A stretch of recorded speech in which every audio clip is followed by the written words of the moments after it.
नमस्कार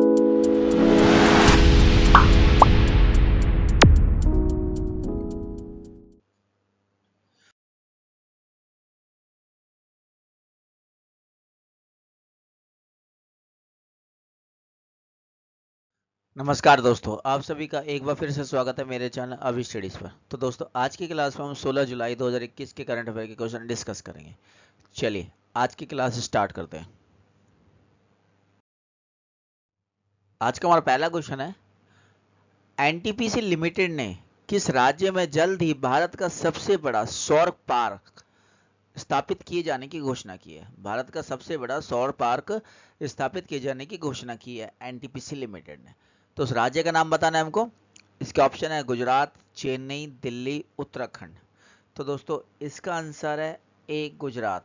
हाँ जी, NTPC limited ने गुजरात में जल्द ही भारत का सबसे बड़ा सौर पार्क स्थापित किए जाने की घोषणा की है। सार्वजनिक क्षेत्र की बिजली उत्पादक कंपनी एनटीपीसी ने 13 जुलाई 2021 को कहा कि उसकी पूर्ण अनुषंगी एनटीपीसी रिन्यूएबल एनर्जी लिमिटेड को गुजरात के कच्छ के रण में 4,750 मेगावाट के नवीनीकरण ऊर्जा पार्क की स्थापना के लिए नवीन एवं नवीनीकरण ऊर्जा मंत्रालय से मंजूरी मिल गई है। हाँ जी, उनको 4,750 मेगावाट के नवीनीकरण ऊर्जा पार्क की स्थापना के लिए जो नवीनीकरण ऊर्जा मंत्रालय, वहां से उनको मंजूरी मिल गई है। गुजरात के खवाड़ा में कच्छ के रण में स्थापित होने वाले देश का सबसे बड़ा सौर पार्क हो। कहाँ पे होगा? गुजरात के खवाड़ा में कच्छ के रण में स्थापित होगा और देश का सबसे बड़ा सौर पार्क होगा। हरित ऊर्जा को बढ़ावा देने के प्रयास के तहत देश की सबसे बड़ी एकीकृत विद्युत उत्पादक कंपनी एनटीपीसी लिमिटेड ने 2032 तक 60,000 मेगावाट नवीनीकरण ऊर्जा क्षमता स्थापित करने का लक्ष्य रखा है। उन्होंने लक्ष्य रखा है 2032 तक 60,000 मेगावाट नवीनीकरण ऊर्जा क्षमता स्थापित करने का लक्ष्य रखा है। आज का हमारा दूसरा क्वेश्चन है, निम्न में से कौन सा देश कोरोना वैक्सीन की तीसरी डोज लगाने वाला पहला देश बन गया है? हाँ जी, कौन सा देश कोरोना वैक्सीन की तीसरी डोज लगाने वाला पहला देश बन गया है? Option Iraq, Iran, Israel, Japan.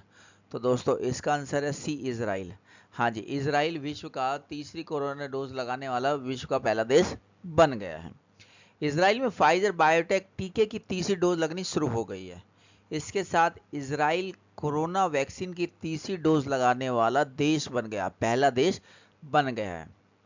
ये डोज किस किस के लिए? ये डोज कमजोर प्रतिशतता, जिसकी इम्यूनिटी कमजोर है वाले लोगों के लिए, हृदय जिसके कमजोर है, फेफड़ों, कैंसर और किडनी ट्रांसप्लांट करने वाले लोगों को लगाई जानी, जिसको किसी को क्रिटिकल बीमारी, उन सबको ये तीसरी डोज लगाई जाएगी। फाइजर बायोटेक के द्वारा बनाया गया है टीका। आज का हमारा तीसरा क्वेश्चन है, भारतीय वित्त मंत्री निर्मला सीतारमन और लियोनेपो नमगे सैरिंग ने हाल ही में किस देश ने भारत का भीम यूपीआई ऐप लॉन्च किया है? तो इसके ऑप्शन है श्रीलंका, ऑस्ट्रेलिया, भूटान या जापान। तो दोस्तों, इसका आंसर है सी, भूटान। हाँ जी, भारत का जो भीम यूपीआई है वो भूटान में लॉन्च किया गया है। भारत के mobile payment app Bhim UPI यानी भारत इंटरफेस फॉर मनी को भूटान में लॉन्च किया गया है। इसे भारत की वित्त मंत्री निर्मला सीतारमन और भूटान के जो वित्त मंत्री है लियोम्पो नागमे शेरिंग ने एक वर्चुअल सेरेमनी में लॉन्च किया। क्या है? वर्चुअल सेरेमनी में लॉन्च किया, यानी वीडियो कॉलिंग के द्वारा। इसे national payments corporation of India यानी कि एनपीसीआई ने लॉन्च किया है। किसने किया है? एनपीसीआई ने लॉन्च किया है। और ये यूनिफाइड पेमेंट्स इंटरफेस पर आधारित, किस पर? यूनिफाइड पेमेंट्स इंटरफेस पर आधारित है। भीम ऐप के भूटान में लॉन्च होने से भारतीय पर्यटक, जो भारत के लोग वहां पे घूमने जा रहे हैं, उनको कैश ट्रांजैक्शन में आसानी मिलेगी। साथ ही भारतीय जो वहाँ भारत के कारोबार है उसको भी वहां पे फायदा पहुंचेगा। इससे भूटान में बिजनेस को भी फायदा पहुंचेगा। जो भूटान में लोग बिजनेस करते हैं उनको भी इस चीज से फायदा होगा। ये भारत का दूसरा पेमेंट गेटवे, ये भारत का दूसरा पेमेंट गेटवे है जिसे भूटान में लॉन्च किया गया। इससे पहले रुपे कार्ड को भूटान में लॉन्च किया जा चुका है। किसको? रुपे कार्ड को भूटान में लॉन्च किया जा चुका है। आज का हमारा चौथा क्वेश्चन है, गुजरात के किस शहर में रेलवे ट्रैक के ऊपर बनाया गया भारत का पहला 5 स्टार यानी कि 5 सितारा होटल बनाया गया है? हाँ जी, गुजरात के एक शहर में रेलवे ट्रैक के ऊपर 5 सितारा होटल बनाया गया है।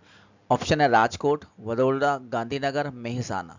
तो दोस्तों इसका आंसर है सी, गांधीनगर। हाँ जी, गुजरात के गांधीनगर में रेलवे ट्रैक के ऊपर एक 5 स्टार होटल बनाया गया है। गुजरात के गांधीनगर में railway station, Gandhinagar railway station पर 5 स्टार होटल बना है। देश के किसी भी रेलवे स्टेशन में अब तक ऐसा होटल नहीं बना और आगे भी शायद ना बने। इस रेलवे स्टेशन कई बेहतरीन आधुनिक दुविधाओं के साथ बनाया गया है। इस रेलवे स्टेशन को कई बेहतरीन आधुनिक दुविधाओं के साथ बनाया गया है। इसमें अलग से प्रार्थना रूम यानी कि प्रेयर का रूम बनाया और बेबी फीडिंग रूम के साथ साथ प्राथमिक उपचार के लिए एक छोटा सा अस्पताल भी बनाया गया है। यह रेलवे स्टेशन 5 स्टार होटल के नीचे बना है। इस होटल से पूरे लोग गांधीनगर, महात्मा मंदिर और विधानसभा को एक ही लाइन में देखने का लुत्फ उठा सकते हैं। इस होटल के द्वारा लोग बाग गांधीनगर, पूरे गांधीनगर को, महात्मा मंदिर और विधानसभा को एक ही लाइन में देखने का लुत्फ उठा पाएंगे। यहाँ से लोग महात्मा मंदिर और डांडी कुटीर पैदल जा सकते हैं। कहाँ पे? महात्मा मंदिर और डांडी कुटीर पैदल जा सकते हैं लोग। भारतीय रेलवे ने इस होटल के सहारे पीएम मोदी के विजन की शुरुआत गुजरात के गांधीनगर रेलवे स्टेशन से की है। भारतीय रेलवे ने इस होटल के सहारे जो पीएम मोदी के जो विजन है उसकी शुरुआत गांधीनगर रेलवे स्टेशन से की है। आज का हमारा 5वां क्वेश्चन है, इनमें से कौन सा देश 2026 में विश्व बैडमिंटन चैंपियनशिप की मेजबानी करेगा? विश्व 2026 में विश्व चैंपियनशिप बैडमिंटन चैंपियनशिप की मेजबानी करेगा। ऑप्शन जापान, चीन, भारत या अफ्रीका। तो दोस्तों इसका आंसर है सी, भारत। हाँ जी, 2026 में विश्व बैडमिंटन चैंपियनशिप की मेजबानी भारत करेगा। विश्व बैडमिंटन महासंघ यानी BWF ने 13 जुलाई 2021 को घोषणा की कि भारत 2026 में विश्व बैडमिंटन चैंपियनशिप की मेजबानी करेगा। वही चीन को BWF सुंदीरमन कप फाइनल 2023 की मेजबानी मिली है। 2023 की मेजबानी किसको मिली है? चीन को। इसका आयोजन सुझोऊ शहर में होगा। किसका होगा? सुझोऊ शहर में होगा। BWF वर्ल्ड चैंपियनशिप बैडमिंटन का सबसे प्रतिष्ठित टूर्नामेंट है। यह एक व्यक्तिगत चैंपियनशिप है या जहां खिलाड़ी विश्व चैंपियन के खिताब के लिए प्रतिस्पर्धा यानी कि कंपटीशन करते हैं, आपस में खेल लड़ते हैं।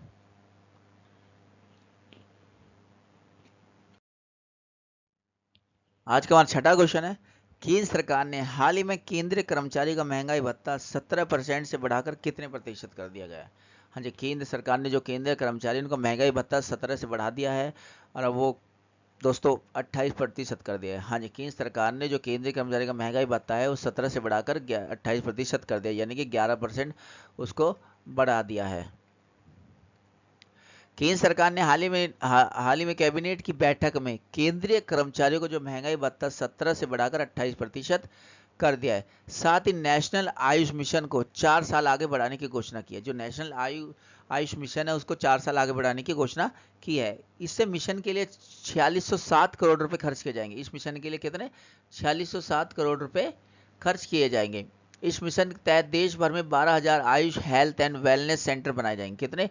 12,000 Ayush health and wellness centre बनाए जाएंगे। 6 आयुष कॉलेज बनाए जाएंगे। 12 आयुष पोस्ट ग्रेजुएट इंस्टीट्यूट का निर्माण किया जाएगा, जिसमें 4,607 करोड़ रुपए का खर्चा आएगा। आज का हमारा 7वां क्वेश्चन है, निम्न में से किस खिलाड़ी ने यूरो कप 2020 में टॉप स्कोर करके गोल्डन बूट अपने नाम किया है? हाँ जी, यूरो कप 2020 में टॉप स्कोर करके गोल्डन बूट अपने नाम किया है। ऑप्शन है Lionel Messi, Sunil Chhetri, Cristiano Ronaldo या सुमित नागल। तो दोस्तों इसका आंसर है सी, क्रिस्टियानो रोनाल्डो। हाँ जी, क्रिस्टियानो रोनाल्डो ने यूरो कप 2020 में टॉप स्कोर करके गोल्डन बूट अपने नाम किए हैं। पुर्तगाल के फॉरवर्ड क्रिस्टियानो रोनाल्डो ने भले ही यूरो 2020 में 4 मैच ही खेले हो, लेकिन उन्होंने फिर भी एक बड़ा अवार्ड अपने नाम कर लिया है। क्रिस्टियानो रोनाल्डो टूर्नामेंट में शीर्ष स्कोर के साथ के रूप में खत्म करने में सफल रहे, जिसकी वजह से उनको कुछ क्या मिला है? गोल्डन बूट का अवार्ड मिला है। रोनाल्डो ने यूरो कप में कितने?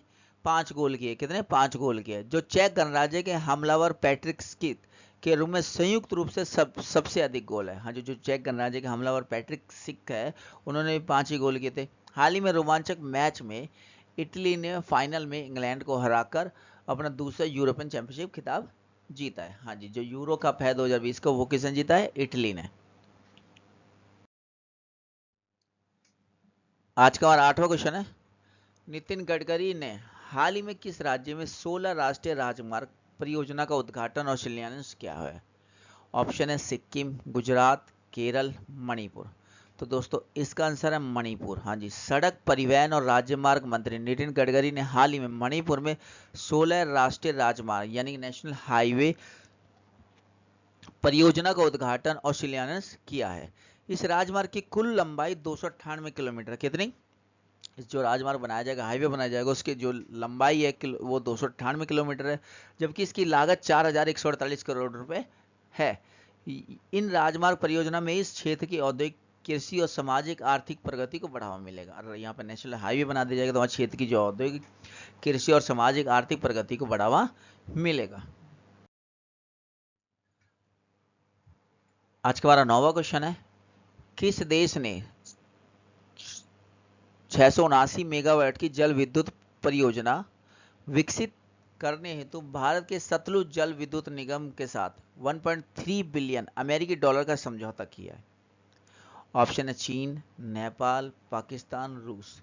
तो दोस्तों इसका आंसर है बी, नेपाल। हाँ जी, नेपाल।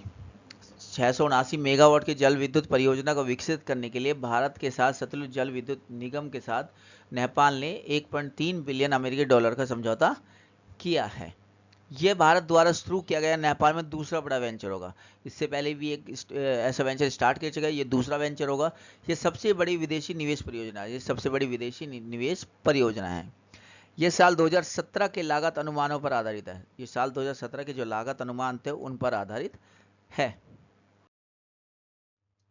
आज का हमारा 10वां क्वेश्चन है, आईसीसी की तरफ से जारी ताजा रैंकिंग में वेस्टइंडीज की निम्न में से कौन सी महिला खिलाड़ी मिताली राज को पछाड़कर वनडे की प्रथम रैंकिंग के खिलाड़ी बन गई है? तो दोस्तों ऑप्शन है Betty Kapoor, Stephanie Taylor, Sakera Salman, Shabika Ghaznavi. तो दोस्तों इसका आंसर है बी, स्टेफनी टेलर। हाँ जी, स्टेफनी टेलर जो भारत की महिला क्रिकेटर मिताली राज को छोड़कर पहले स्थान पर आईसीसी वनडे रैंकिंग में आ चुकी है। भारतीय महिला क्रिकेट टीम की कप्तान और स्टार खिलाड़ी मिताली राज को आईसीसी की नई रैंकिंग में नुकसान उठाना पड़ा। अब वह महिलाओं की एक दिवसीय रैंकिंग में शीर्ष स्थान से लुढ़क कर दूसरे स्थान पर पहुंच गई। शीर्ष स्थान से लुढ़क कर कौन से स्थान पर? दूसरे स्थान पर पहुंच गई है। मिताली को वेस्टइंडीज की कप्तान स्टेफनी टेलर ने पीछे छोड़ा है। स्टेफनी सिर्फ बल्लेबाज रैंकिंग ही नहीं बल्कि ऑलराउंडर्स की रैंकिंग में भी शीर्ष स्थान पर है। जो स्टेफनी है वो बल्लेबाजी रैंकिंग में भी पहले पर नहीं है, बल्कि वो ऑलराउंडर की लिस्ट में भी पहले स्थान पर है। तो दोस्तों आज की वीडियो में इतना ही। अगर वीडियो पसंद आए तो वीडियो को लाइक, शेयर एंड चैनल को सब्सक्राइब जरूर करें। जय हिंद, जय भारत।